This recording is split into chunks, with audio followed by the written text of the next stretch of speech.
Episode की start एक नाटक से होती है जिसे आयरिस और एरिका देखने गए थे, लेकिन वॉयलेट उनके साथ नहीं जाती।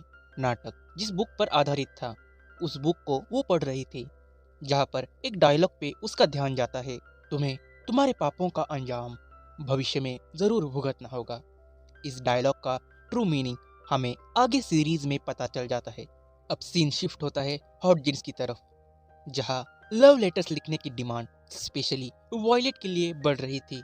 कैटलिया वॉयलेट को लेकर अब भी काफी परेशान थी, क्योंकि हॉटजिन्स ने मेजर से रिलेटेड एक बड़ी बात वॉयलेट से छिपाई थी। अब सीन शिफ्ट होता है सिटी से दूर एक जगह पर, जहां एक शख्स ने एक घोस्ट राइटर को बुलाया था और वो वॉयलेट थी।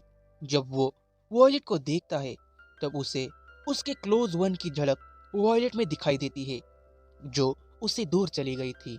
उस शख्स की हालत कुछ ज्यादा ठीक नहीं थी। वो किसी रीजन की वजह से डिप्रेस था। वॉयलेट जितना हो सके उसकी तरफ से उतना उसकी हेल्प करने की कोशिश करती है। अपने लाइफ में पहली बार वो किसी के लिए खाना बनाती है जो ठीक ठाक बन जाता है। वॉयलेट उस शख्स के पास मौजूद सभी अल्कोहल की बोतल्स को फेंक देती है ताकि राइटिंग के दौरान वो शख्स होश में रह सके। वो शख्स एक बुक लिख रहा था जहां वॉयलेट उसके हर एक वर्ड को टाइप कर रही थी। ये स्टोरी ओलिव नाम की एक लड़की की थी, जहां वो राइटर वॉयलेट से पूछता है कि उसे ये स्टोरी कैसे लग रही है। जहां वॉयलेट भी ओलिव की तरह ही सिमिलर फील कर रही थी, हैप्पी और सैड। वो इन दोनों इमोशंस को समझ रही थी। राइटर पहली बार एक बुक लिख रहा था जहां वॉयलेट क्यूरियस थी कि आगे स्टोरी में क्या होगा। ओलिव अपने चुनौतियों को कैसे फेस करेगी, क्या वो अपने फादर से मिल पाएगी या नहीं। राइटर ने अब तक एंडिंग सोची नहीं थी, इसलिए वो उसे नहीं बता पाता। वो सोचने के लिए बाहर चला जाता है, जहाँ वॉयलेट को एक अम्ब्रेला मिलती है और उसे पता भी नहीं था कि इसे अम्ब्रेला कहते हैं। उसे देखकर राइटर को एक लड़के की याद आती है जो ये अम्ब्रेला पकड़ी हुई थी। उस लड़की के फोटो को देखकर वो उसे याद करने लगता है। राइटर को वॉयलेट में उसी लड़की की परछाई दिखाई दे रही थी, इसलिए गुस्से में आकर वॉयलेट को वो वापस लौट जाने के लिए कहता है। लेकिन वॉयलेट ओलिव की स्टोरी को कंप्लीट करना चाहती थी। वो राइटर के बिहेवियर को देखकर जान गई थी कि राइटर उससे कुछ तो छिपा रहा है। वो उसकी फीलिंग्स को समझ पा रही थी कि उसके दिल पर बोझ है, कुछ यादें हैं जो वो भुला नहीं पा रहा। राइटर अपने मन को हल्का करने के लिए वॉयलेट को अपने बेटी ओलिविया की कहानी सुनाता है। जब मैंने अपने वाइफ को खो दिया तब मैं अपने बेटे के साथ सिटी से दूर यहाँ पर शिफ्ट हुआ। राइटर जानता था कि उसकी बेटी अपनी माँ को खोने की वजह से दुखी है, लेकिन लेकिन उसने अपने दुख को अपने चेहरे पर कभी भी नहीं दिखाया। वो अम्ब्रेला भी उसी के बेटी की थी, जिसकी एक इच्छा थी कि वो अपने अम्ब्रेला के साथ इस लेक को जरूर क्रॉस करेगी। वो अपने डैड से प्रॉमिस करती है कि उन्हें वो ऐसा करके जरूर दिखाएगी, लेकिन वो अपने प्रॉमिस को पूरा नहीं कर पाती और एक दिन अपने डैड को छोड़कर वो हमेशा के लिए चली जाती है। अब वॉयलेट लव के दुख भरे साइड को राइटर और ओलिविया की वजह से फील कर पाती है। उसे पता चल जाता है कि अपने क्लोज वंस को खोने के बाद कैसा फील होता है। रात को राइटर वॉयलेट से अपने बिहेवियर के लिए माफी मांगता है। वो इस स्टोरी को कंप्लीट करना चाहता था। वो चाहता था कि ओलिव जल्द से जल्द अपने एडवेंचर्स को पूरा करके अपने फादर के पास लौट आए और सबको एक हैप्पी एंडिंग मिले। जहाँ राइटर अभी तक ये नहीं सोच पाया था कि जल्द से जल्द ओलिव अपने घर कैसे पहुंच जाएगी। तभी उसे अपने बेटे के अम्ब्रेला की याद आती है। राइटर ओलिव को मैजिकल अम्ब्रेला की मदद से जल्द अपने फादर से यूनाइट करवा देता है। राइटर बेटर इमेजिनेशन के लिए वॉयलेट को अम्ब्रेला लेकर लेक के किनारे चलने के लिए कहता है, जहाँ वॉयलेट उस अम्ब्रेला की मदद से उस लेक को उड़कर क्रॉस करने की कोशिश करती है, जहाँ वॉयलेट के रूप में ओलिविया का प्रॉमिस पूरा हो जाता है। राइटर को वॉयलेट में अपनी बेटी की झलक दिखाई देती है, जो अम्ब्रेला की मदद से लेक को क्रॉस कर रही थी। राइटर का गॉड पर कभी भी भरोसा नहीं था, लेकिन वो इस चमत्कार को देखकर दंग रह जाता है और उसके सभी चीजों को देखने का नजरिया बदल जाता है। राइटर अपने सच्चाई को एक्सेप्ट कर लेता है और अपनी बेटी को हमेशा अपनी यादों में जिंदा रखता है। राइटर उस बुक को भी कंप्लीट कर देता है और अपने बेटे के अम्ब्रेला वॉयलेट को सौंप देता है। वॉयलेट की वजह से राइटर को अपनी बेटी को आखिरी बार देखने का मौका मिला। वॉयलेट की वजह से ही वो डिप्रेशन से बाहर आ पाया। दूसरी तरफ वॉयलेट ने धीरे धीरे सभी इमोशंस को समझ लिया था। जहां उसे एहसास होता है कि उसने पास्ट में काफी लोगों की जान ली है। उसी की वजह से काफी फैमिलीज ने अपने लव वंस को खो दिया। उसे उन सभी का दर्द फील हो रहा था। जब वॉयलेट सिटी में लौट आती है तब उसकी मुलाकात एवा गार्डन हाउस के लेडी से होती है, जहां अनजाने में ही उसे पता चल जाता है कि मेजर गिलबर्ट इस दुनिया में नहीं रहे। वॉयलेट टूट सी जाती है और तुरंत हॉडजिन्स के पास सच्चाई पूछने जाती है, जहां यही सीक्रेट वो वॉयलेट से छिपा रहा था। वो उसे सारी सच्चाई बता देता है।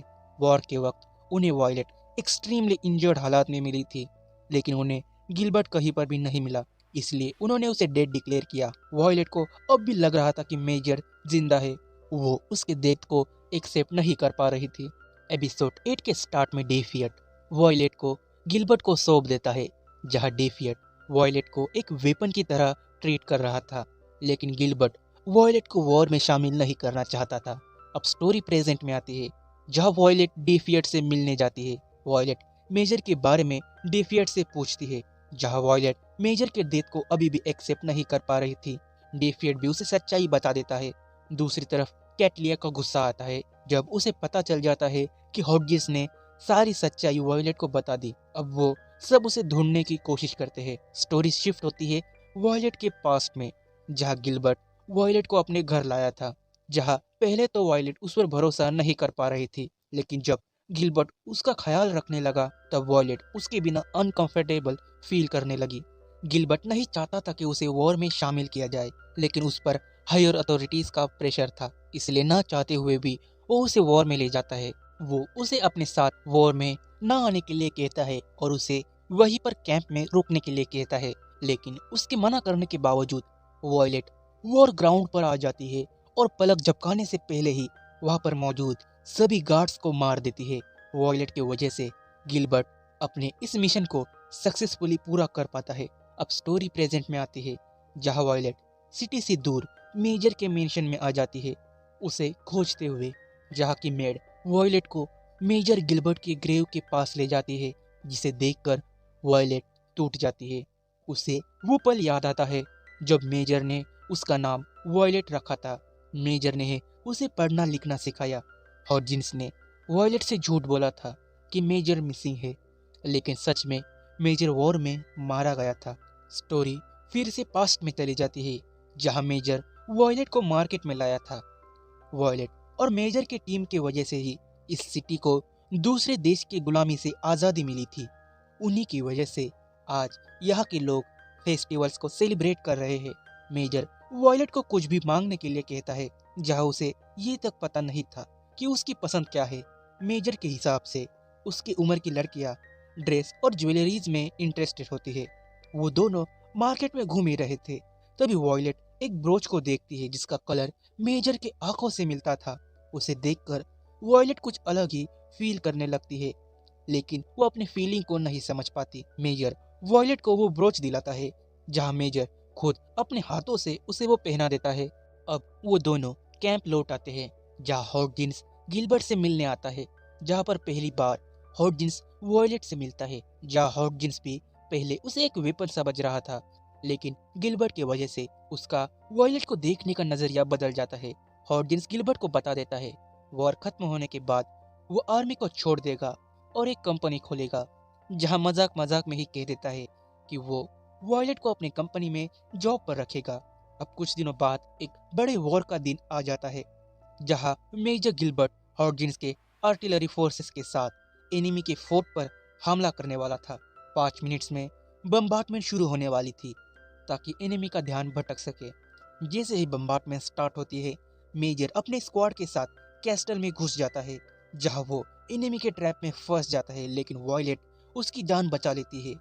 वो पलक झपकाने से पहले ही काफी सारे सोल्जर्स को तेजी से मार देती है। मेजर हॉडजिन्स के फोर्सेस को कैस्टल पर हमला करने का सिग्नल दे देता है।